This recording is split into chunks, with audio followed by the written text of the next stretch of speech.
Hello, everybody. Welcome back to Manor University. I'm your assistant professor, Roger Bodee, joined as always with my best friend and other assistant professor, Michael Hamilton. Michael, did you know that we are doing live streams twice a month for our patrons, where we stream all types of games for them and discuss our lines and help them get better at Flesh and Blood? Yeah, I did know that. We've been doing that for a little while now. I think we've done 3 or 4, maybe more. But yeah, that's for all of our $20 patrons on Patreon, and it's pretty fun. We do some meta decks, some less meta things like Boltyn over here, but yeah. This was back when I was convinced Boltyn was a tier 1 hero before I learned that he just had an atrocious Briar matchup. But, maybe he has a good dash matchup. So, you're on the dash side of things. I'm obviously on the Boltyn side of things. You're not a dash expert by any stretch of the imagination, but what was your strategy going? I guess I shouldn't say that. You're still the world champion, Michael Hamilton, so you're still probably pretty good at dash. But what was your strategy going into this match? So basically, I wanted to pressure you, basically force you to combo as soon as possible. And if you can't combo before, if I can get your life total low enough that you have to block me out for the rest of the game, you can't really combo me. And if I force you to combo off a little early, I can block out one of the swords with my 3 equipment pieces and at least mitigate it and make you have to have a reasonable soul to combo. So I don't have a lot of good blocking non-attack actions. I think it's just High Octane and Spark of Genius that block for 3 as non-attacks. So outside of just pressuring you and having my equipment, it's going to be pretty hard to block out the sabers if you actually get the combo off.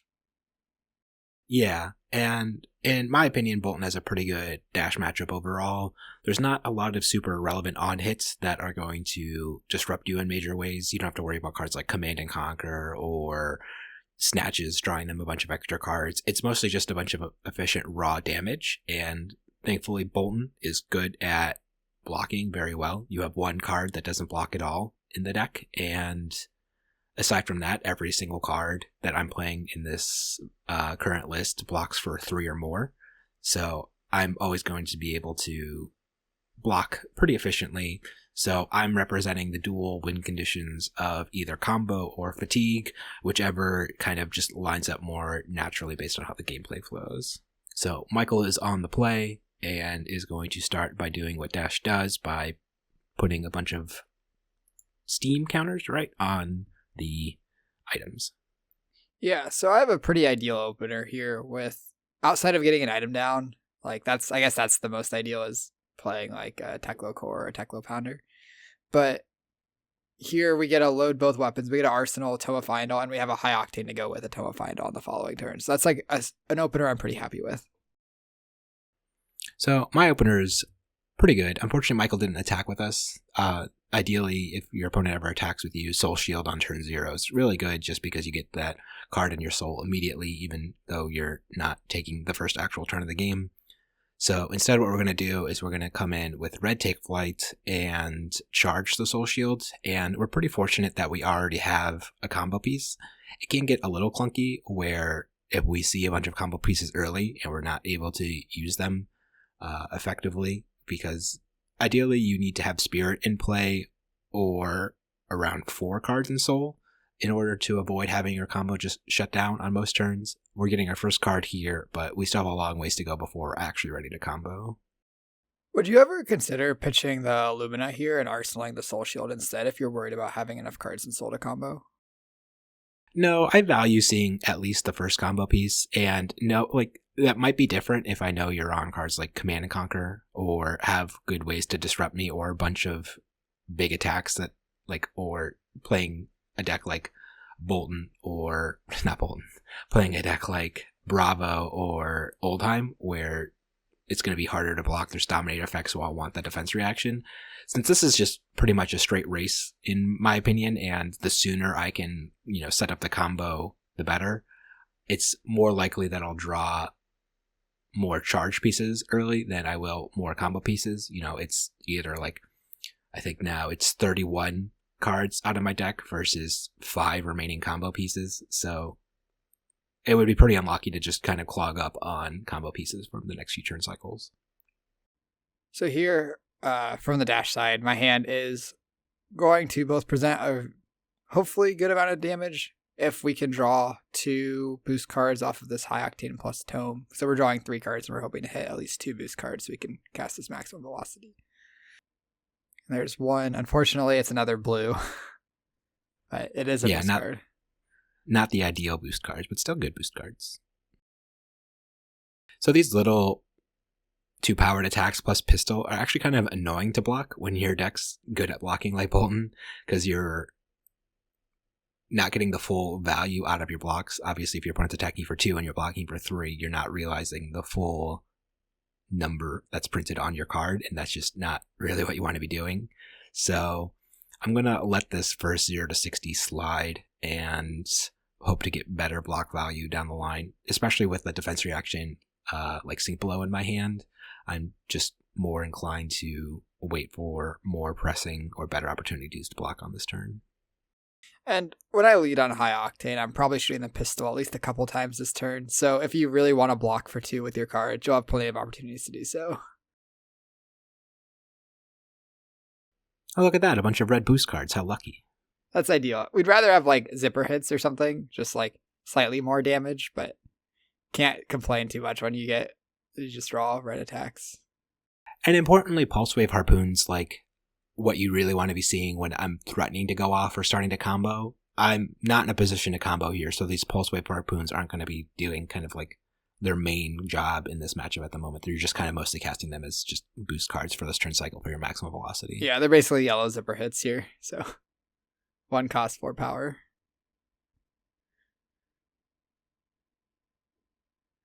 I did activate Teklo Foundry Heart probably a little bit early. I probably should attack with the pistol and play the 2, or attack with the 2 Pulse Wave Harpoons, attack with the pistol, and then activate Teklo Foundry Heart to see if I get to shoot the pistol an extra time, basically.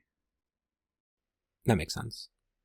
And from my side, I see this Pulse Wave Harpoon 4. I have my defense reaction 4. Like I was saying, I get to block efficiently and realize the full 4 block on the card, which is a good situation for my 4 blocking card. So I elect to use it here, and I'm going to put my Beacon of Victory on the bottom of my deck. It's a little unfortunate having to put a combo piece at the bottom of the deck at the moment, but it's one of the better cards to have post-combo, since it's going to be very threatening and able to tutor for anything and just present a bunch of damage. So I'm not super unhappy to put it at the bottom of my deck at this point in time. Yeah, like you were saying earlier, you need either what's the gem called? Spirit of Renia? You need either Spirit of Renia or at least a few cards in the soul to really combo off, and you don't have that yet, so the second combo piece isn't helpful. Yeah, so even though I wouldn't have needed to use Snapdragon Scalers or a card out of Soul to grant Go again, so Take Flight would have put the second card in Soul, the Beacon then would have taken 1 card out to go get the Lumina, then I'd have Lumina with 1 card in Soul. Not really able to effectively combo from there. I block for 5 on the first one with my equipment, you give your sword Go again, and then the second sword, you don't have any Soul left to give it Go again. Then no action points, and I'm a sad, sad man. So here, I'm just taking all these pistol shots because if Michael doesn't cast his last card in hand, if he just elects not to use it this turn, I can at least then come in with Command and Conquer to kind of disrupt him. And if it's a big attack, I would rather get the better block value out of my 3 blocks than just block for 2 on all these pistols. So it's kind of a win-win. I wouldn't say win-win because obviously I don't want to take more damage, but I would rather pressure with the Command and Conquer if able, just kind of to steal a little bit of tempo away. Yeah, it's kind of just math here too. Like if you block 2 pistol shots with your 2 cards, you're getting 4 points of value out of them, versus if you attack with the Command and Conquer, you're getting 6. But since there's not going to be an arsenal, there's no reason to just swing 6 points of damage back at you and eat this full 10. I'm still trying to set up this combo here. And so I just elect to block for 6, take my 4 points of damage, and move on with my life. Yeah, if we're both 6 points of life lower, that is a win for Dash when she's worried about both fatigue and you comboing. Mm-hmm. So this is kind of ideal for me. So here, I can actually combo if you don't disrupt me, where I can pitch the Celestial Cataclysm charging the Spirit, and then going to one card in Soul is not such a big deal, since the Luminous will put me up to enough action points while more than likely be able to power through your blocks, especially given that you'll have to block with attack actions. So it's going to be really difficult for you to stuff the combo. So I'm ready to just go now here on turn 3. Yeah, and how I use this hand is kind of like we'll get to it, but I kind of choose to respect the combo here with how I play out this hand, and I'm not sure it's correct because I don't actually get to use my hand as efficiently as I would like to. Because I'm basically trying to play this Pulse Wave Harpoon on Chainlink 3 to be able to strip a combo piece or a charge card. And here, it's not paused, right? I'm just thinking here. Yeah, I think for a while, because the cost of like playing this Pulse Wave Harpoon on Chainlink 3 means I'm going Throttle into T-Bone into Pulse Wave Harpoon. I'm just threatening 9 damage. I'm boosting away 3 cards, and I'm playing a 4-card hand. And getting 9 points of value out of your 4-card hand is quite bad, when the other option is I could play this Throttle. I could load Pistol and attack with Pistol, reload with Chamber, reload Pistol and Chamber, and either play Pulse Wave Harpoon into Pistol or just attack with Pistol and save the Pulse Wave Harpoon.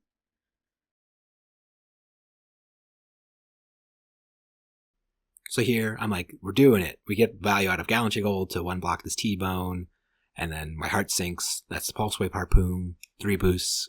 So I have to give him something. I'm going to reveal Spirit, Celestial Cataclysm, and Beacon. This way, no matter what, I have the charge card in order to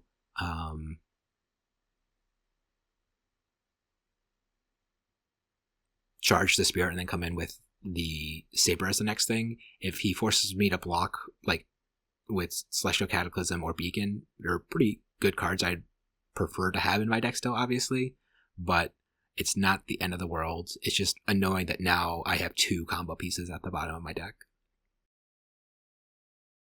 And the choice between taking Beacon of Victory versus Cataclysm, I think it's pretty close. It's just which one would you rather Boltyn not have second cycle? Or post combo, basically.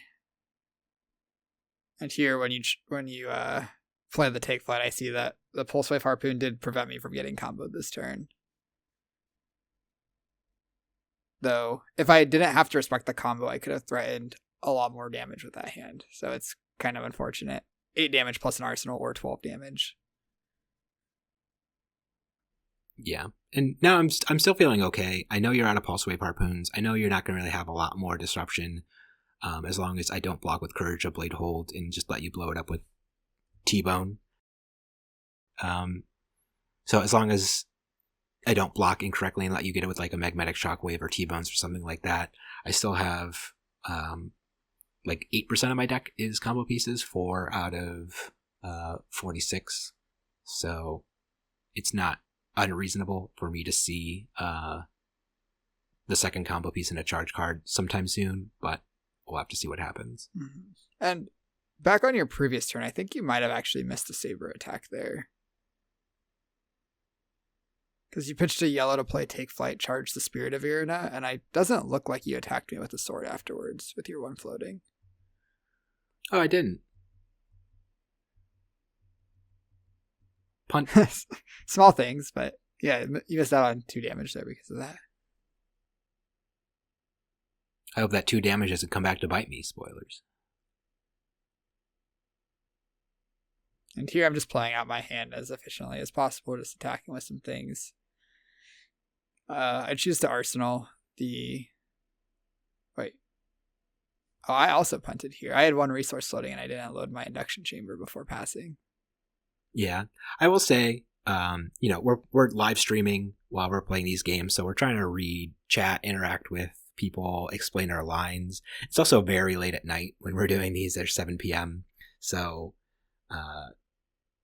this might not be like the cleanest games. This is mostly just to be like informative, I would say, or help people get better is like the main goal, as opposed to having like the cleanest gameplay. If we really were focused on that, we could pre-record the games and talk about them. But since the goal is kind of just like hang out and discuss our lines in real time, that's kind of what we're aiming for with the live streams. But going back to the Boltyn side of things, now my turn sequences are pretty simple. I don't have to worry about building soul anymore now that I have Spirit of Reunion play in a combo piece in Arsenal. It's just block as efficiently impossible until I'm ready to combo. Yeah, and I think the last thing of note here is saving this T-Bone. I could trade it for 3 damage on this turn before I shoot my gun, but I might as well just Arsenal. I could draw something like High Octane and really just, or Maximum Velocity, and really just want 1 extra boost on my turn, so... It's a 0 cost boost card. No reason to use it now. Yeah, and it wouldn't even be stripping a piece of my equipment if I didn't want it to. I could just block with Snapdragon Scalers if I just wanted to save my block value. And I'm immediately rewarded with a High Octane draw, so I'm really happy that I put this attack in Arsenal. Plus having a lot of resources to use your High Octane or your Tecloplasma Pistol on your High Octane turn. That's always a good combination.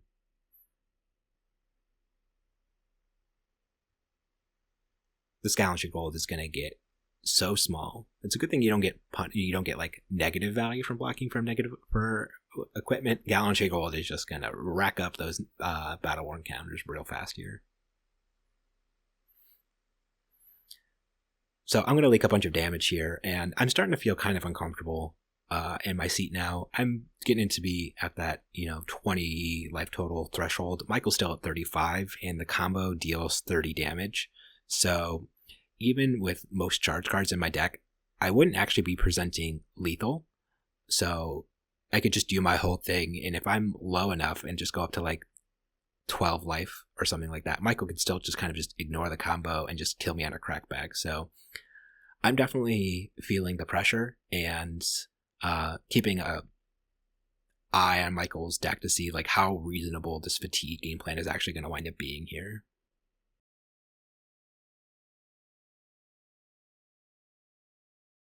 Yeah, and speaking on the fatigue game plan, there's something weird going on with Talishar where it's showing that my deck is the same size as yours sometimes. Right now it says 27, which is the correct amount, but earlier it said 38. Yeah. So the fatigue plan, like there it is again. I'm not sure what causes that. It's a Talishar bug. Nothing we can do about it. Yeah.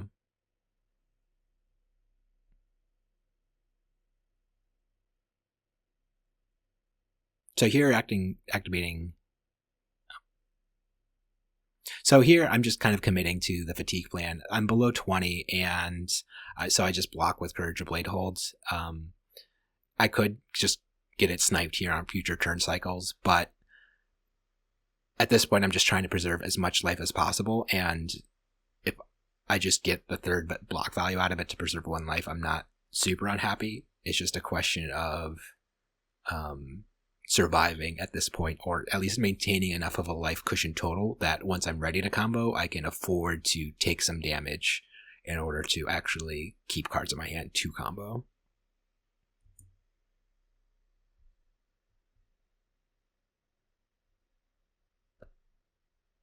And the nice thing is that it's very hard for you to actually T-bone me out here since I have Skullcap, Gallantry Golden, and Scalers.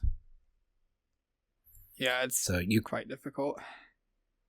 You came in with a payload there for the last chain link, and thankfully I was able to just kind of block it out with the Soul Shield, put an extra card in my soul, and I actually think that might have been a mistake. I probably should have just tried to block most of that hand.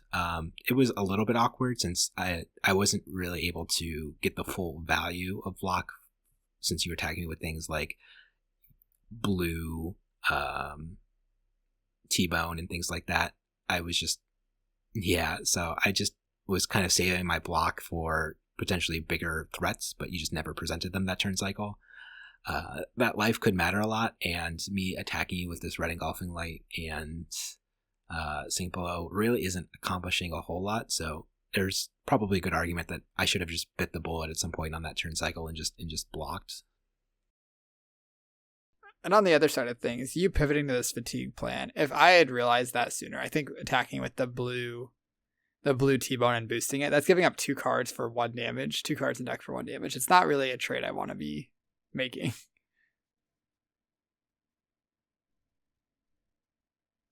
Especially since I believe I had to activate the Teklo Foundry Heart to do that. So that's 4 cards in deck for 1 point of damage. Not really a good deal.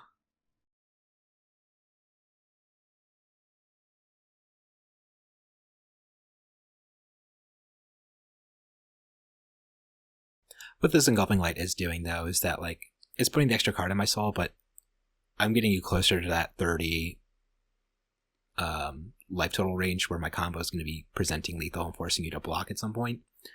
You still have your fridge, so I'm not quite there yet for getting cards out of your hand, but it's getting close. So it's just always hard maintaining those dual win conditions since they're kind of opposed. One acquires being like super defensive and reactive, and then the other requires you being very proactive. And when there's a dichotomy between those two, it's hard to strike the perfect balance.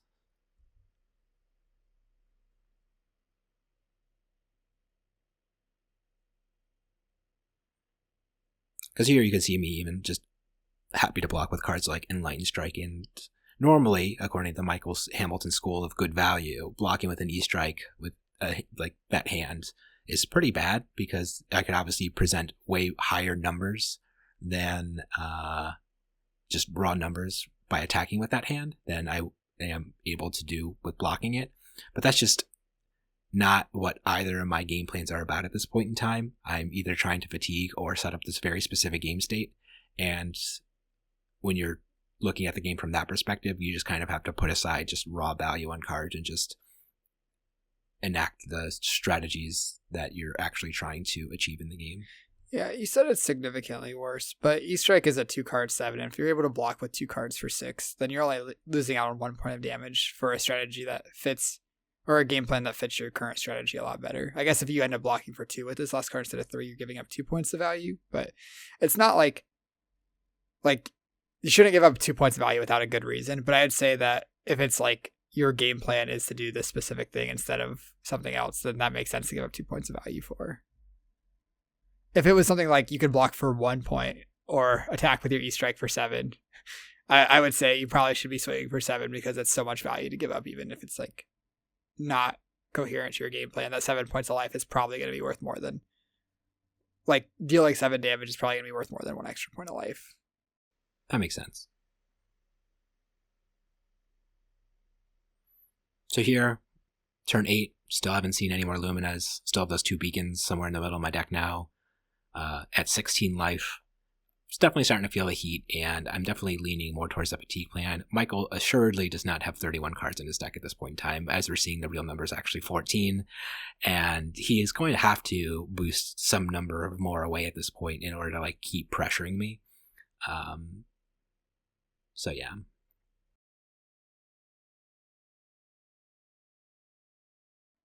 So I think for quite a bit here, realize I'm down to 11 cards in deck, and it's not very many cards. No. Thankfully, though, you are going to be able to facilitate this maximum velocity, so my life total is going to get really low, so it's just going to be a question of, like, do you have enough to just get across the remaining points of damage that you need in order to actually finish me off?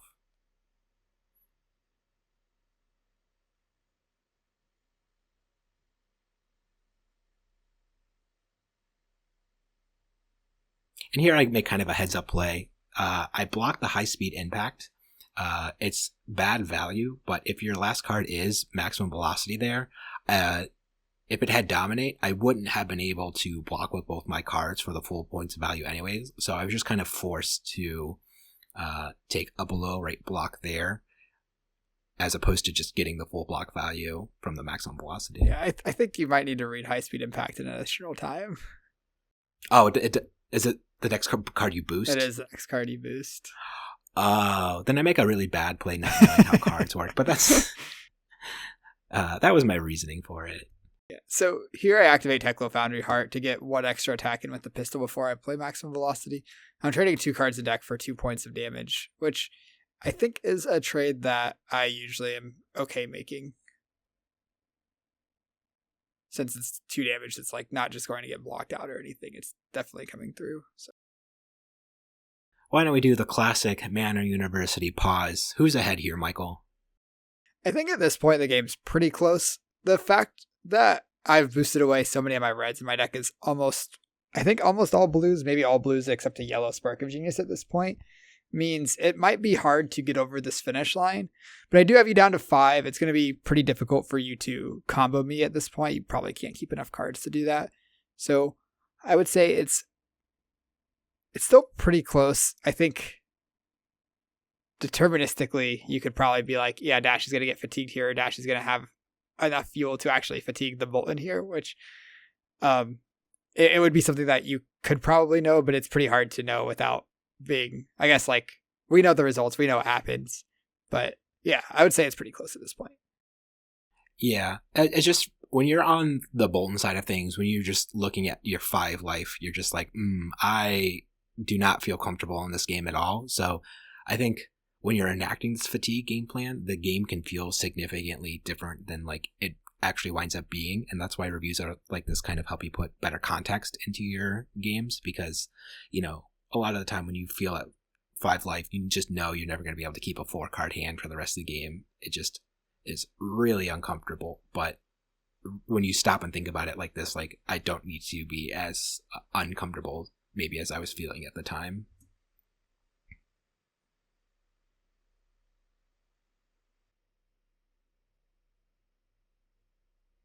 Here, I think we had a Talishar thing where it's like, are you?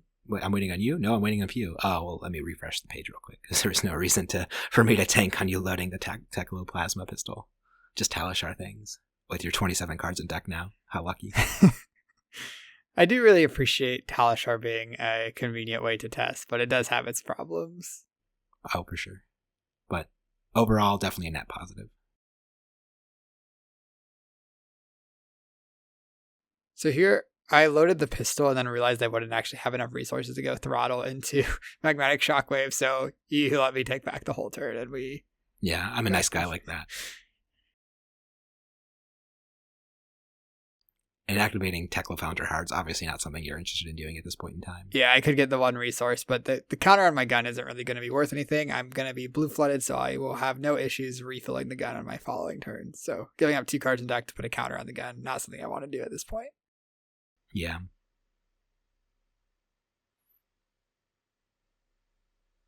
So here, obviously, forced to block is just a question of how I want to block. All else being equal,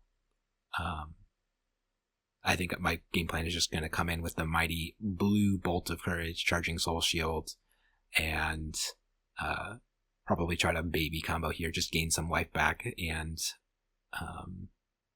just try to give myself some kind of buffer to just not die to certain hand combinations.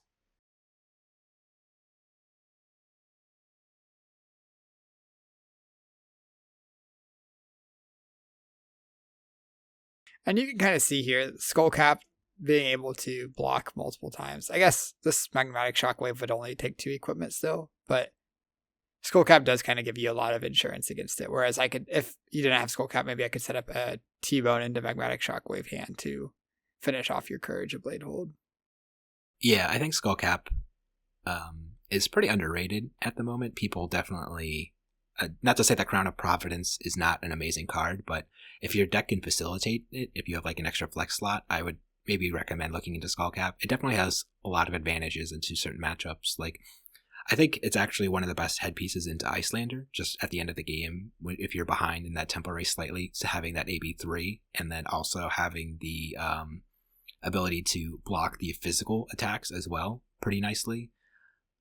It's just, I think it checks a lot of boxes in that matchup, and any matches where your opponent isn't necessarily like coming in with Command and Conquers, it can still be pretty, like, it was still a very good and expensive headpiece for a long time for a reason.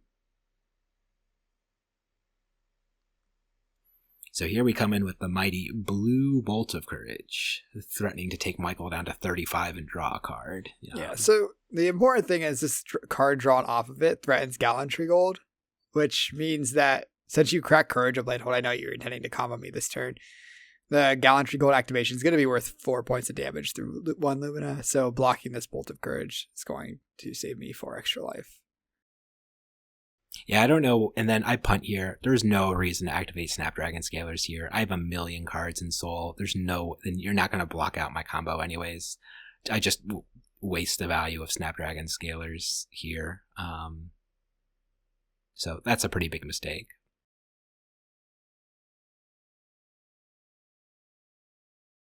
So here I wait to block with my equipment because I don't know whether it's Lumina or Beacon of Victory. But if it was Beacon, you probably actually would have pushed over the Bolt of Courage.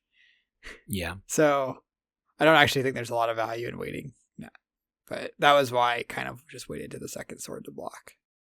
That's fair. And unfortunately, we hit a sink below off of our first Lumina. No life gained. Not really what I am obviously hoping to get. Like, ideally, I want to put, like, an Engulfing Light in my Soul right now, or some Bolt of Courages, or just some other mopey charge cards, since they're not really going to be what I'll want to be presenting proactively. They're just block 3s at this point, and I'd rather keep, and I obviously just am doing this in order to gain life, so any hit that, or any swing that I present that doesn't gain me life is really, really detrimental to me at this point in time. And then here you do the Michael Hamilton thing of draw your non-attack action block 3. After filtering off your Crown of Providence, no big deal. So that means at most, despite my best efforts, I will gain 1 whole life total point by revealing that red Engulfing Light on the last Lumina hit and go up to 3. So 30 to 3. Got a long way to go. Yeah, unfortunately, I have 22 cards left to deck now.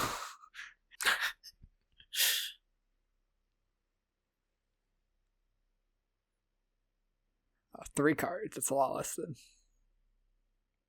Yeah, give or take 19. Or 22, yeah.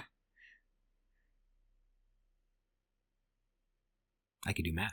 I know it's sketchy at times, but Roger Bodee can do math confirmed. So I load my stuff back up, fire the pistol for 2. And then my plan is to come in with Red Illuminate, just present 4 damage, potentially put another card in Soul, and Arsenal a charge card, in case I draw a Lumen Ascension on plus a blue on a future turn cycle. So at this point, none of my cards are worth more than 3 points on offense. There's no way to if I play a Magmatic Shockwave instead of block with it, I will be giving up a pistol shot. So that's just 2 extra damage for a card. So I should be taking these opportunities to block with my 3 blocks on cards that are not going to get pumped due to Boltyn's ability. So this Illuminate, I probably should have blocked with Magmatic Shockwave. And once we realize that, I probably also should block with the Teklo Foundry Heart to prevent you from putting a card into your Soul.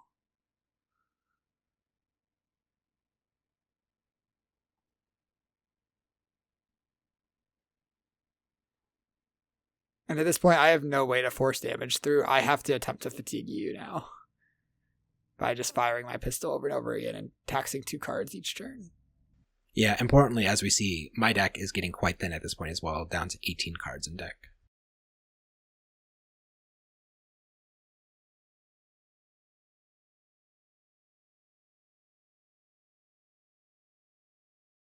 And if we go 10 turns of me shooting 2 pistol twice, you blocking with 2 cards, and you attacking with 1 saber, I will win this race. So you're kind of forced to find something else. Yeah, and here I make a pretty big mistake. Attacking with the charge card out of Arsenal instead of just attacking with the Celestial Cataclysm. I think my thought process was that in a future turn cycle, I can now go Cataclysm, since I'll have 6 cards in Soul, and since I'm pretty I guess this Engulfing Light won't hit. You'll block with Teklo Foundry Heart. But if it did hit, I would then also have a card left over as well. Really, though, I should just have swung with the first Cataclysm and just saved the Engulfing Light, because having a charge card for a Beacon or the Luminas that are left in my deck is a pretty big deal. Yeah, so if you attacked with Cataclysm, you'd have the blue Bolt of Courage that you could also just pitch to swing with the Saber afterwards. So that would be a pretty good line. and then save the engulfing light. Well, the engulfing light was from Arsenal. Yeah, but you charged a bolt of courage off this. Oh yeah, the yeah, blue yeah, bolt yeah. of courage. The blue bolt, yeah. So here we see me making a mistake again. Like I said last turn, we should block with Teklo Foundry Heart to deny one card from Soul. Here we can do it again, because that one card Soul is going to be worth 1 extra damage on a Beacon of Victory turn at minimum. Might be worth even more than that. If it lets you do an extra Celestial Cataclysm or something that you wouldn't be able to otherwise.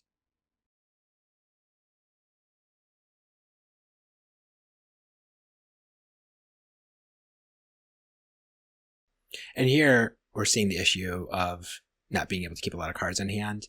So let's say I even wanted to try to set up a combo by casting the Engulfing Light, charging Beacon or Lumina to go get a Beacon or Lumina. I wouldn't have any resources then at that point. So I actually wouldn't be able to actually swing any of my sabers.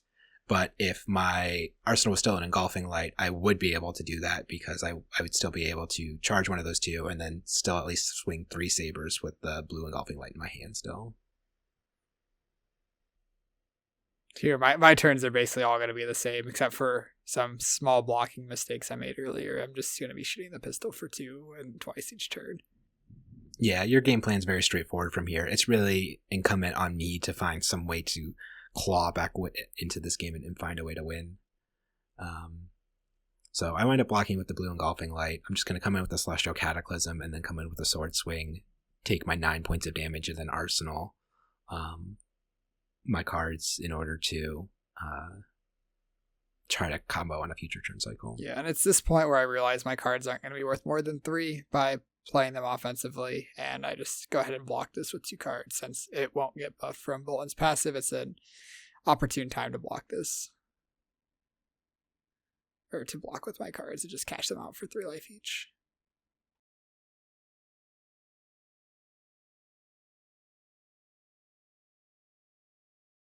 And that means you'll have exactly 4 cards left in deck, or 4 total cards available to you. Importantly, only 2 of them are going to block, 2 of them are item cards, so they're not going to be able to prevent damage, obviously. So it's still very reasonable that I actually get fatigued from here, just given that I only have 15 cards left in my deck, a Beacon of Victory, and just you're still at a very healthy 22 life points.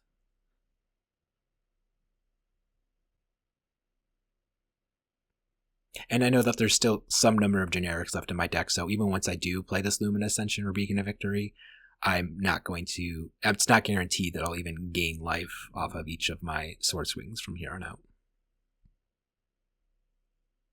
So here I think for a while, I don't know. I realized that I can't come in with the Express Lightning unless I charge the Lumen Ascension. So because I need the resources to actually swing the cards. So I think what's the best I can do? It's not worth it for me to double Lumina or anything like that, because I won't be able to actually swing the swords enough times. So I actually decided it's better for me to attack with the blue Bolt of Courage, drawing a card using the Beacon of Victory.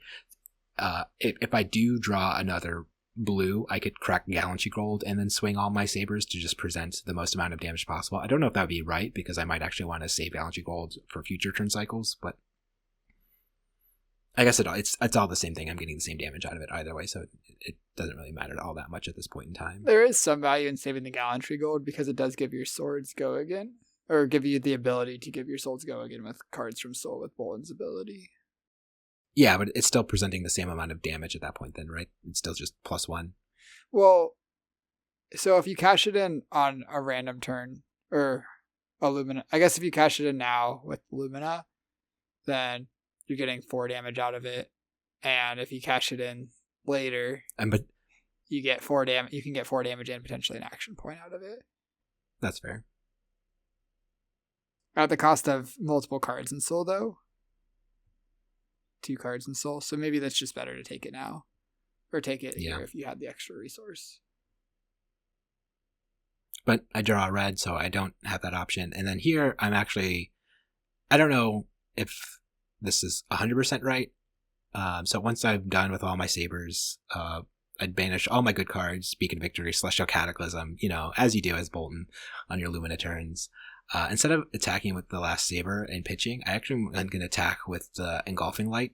It's 3 damage either way, but the Engulfing Light, I'd rather have the Engulfing Light out of my deck than one of my other good light cards left, whether it be Lumina Ascension or Celestial Cataclysm. If I have to choose between, like I said, having an Engulfing Light or one of those cards, I'd much rather have the Engulfing Light out of my deck. At the risk of losing 1 life, which is a full pistol shot, I'm not sure I agree with that line, but I think your thinking makes sense, I guess. Yeah, well, I guess it's just like, so because it's not a guaranteed 1 life, right? Because I still could have easily hit either this Sink Below or Enlightened Strike. So, but then I guess I still just have the extra card in my deck then at that point, so instead of wasting either way, it. you're attacking for 3. If you hit a non-light card off the Sword Swing, then you're going to have +1 card in deck compared to Engulfing Light and -1 card in Soul. So the Engulfing Light will be at the bottom of your deck instead of in your Soul, which I think is a net plus for you. A card in Soul is probably worth like 1-ish point of value. If you have at this point, it's left. questionable how much value I'm even getting off of a Lumina Ascension with 3 cards in my deck. So, like, do I even care about having it in my deck at this point in time? Yeah, and if you do hit a light card, you're going to be at the same amount of cards, and so you're going to be at 1 higher life, and you'll be at the same amount of cards in deck. So I think it's probably better to swing the sword over, play the Engulfing Light. Yeah, I would agree. Now I can feel like this game's in reach, though. I obviously have the Enlightened Strike and Express Lightning, so I'm going to be able to present 11 points of damage, and I'm going to be able to take one of these plasma pistols. I guess it's important too, though, because if I was at 1 life total higher, I wouldn't have needed to block it all, and I potentially could have arsenaled the card. I guess it doesn't matter, but that 1 life definitely could have mattered a lot here.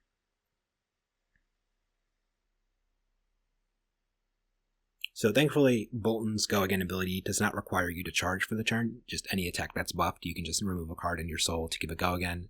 So here I use it to give my Enlightened Strike Go Again and come in with Express Lightning for 4. I didn't know this at the time, but Michael was actually out of cards that block in his deck. So we tie it up, and it's 2-2. Michael is going to activate his pistol. I'm going to block 2 more times, and at the end of the game here, we're going to be able to activate Gallantry Gold, giving all my weapon attacks +1 for the turn, Centauri Saber, and then Bolt of Courage. So even if his cards did block, we would still be able to win the game through that from there.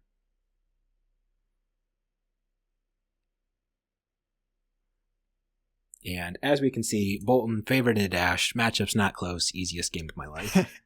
I don't know about that. That game was quite close. And I think there were like a decent number of sequencing mistakes I made from the dash side. There was a point where I could have activated Teklo Foundry Heart to get 2 extra points of damage in that I didn't take. And then there was some use of the time I boosted the blue T-Bone into the... I'm so bad at dash card names. What's the 6 power payload into the red payload? That turn, I didn't need to play the blue T-Bone, and I also ended up activating my chess piece in order to facilitate that play. So I could have just had what is essentially 4 more cards in deck and done 1 less point of damage, which is definitely a good trade or a trade you don't want to make. You don't want to trade 4 cards in deck for 1 damage. And I obviously made some mistakes with some block sequencing on some turns, using my Snapdragon Scalers at inopportune times, and missing out on small points of value here and there. But it just goes to show that, like, Flesh and Blood is a really, really complicated game, and it's usually easier for us on, like, these Manor University things to, like, kind of parse things out, because we're usually working with good information about like what cards are available in deck, and it's a lot easier to see these things when you're also not having to think about playing the game in real-time decisions. You're just kind of at a high level just evaluating things. But that's also why, like I said earlier, doing these types of reviews or watching this kind of content I think is like really helpful, because since it's so hard to think about things like this during the course of the game, these might not be things that you would ever think about at all, and you might not be realizing you're missing these points of value over the course of games. So it's why I feel like doing this series, if nothing else, helps me become a better Flesh and Blood player, and unfortunately for everybody else in the world, also helps Michael Hamilton become a better Flesh and Blood player. And I hope it helps everybody else out there become a better Flesh and Blood player too, though. Yeah, and I guess this is kind of why we preach about replay reviews, is we both made a few mistakes in this game and probably didn't realize them in the moment. Otherwise, we were kind of loose with, you let me take back a couple things when I realized I was making a mistake, like as I was doing it. But there are things you just like wouldn't notice if you didn't go back and look at it, basically. For sure. Like, I thought I played a perfect Boltyn game that game, and now I'm realizing that, like, oh, my Boltyn game has some holes. I still have work to do on Boltyn. Playing a perfect game of Flesh and Blood is very difficult. Yeah. Especially at 9 p.m. and after our day of work and live streaming. Hanging out with the chat, difficult. Yeah. Any closing thoughts, though, Michael? Nope. Ready to wrap it up. Okay. Well, the next time you're studying Flesh and Blood, everybody, always remember, mind your manners. Thanks for watching.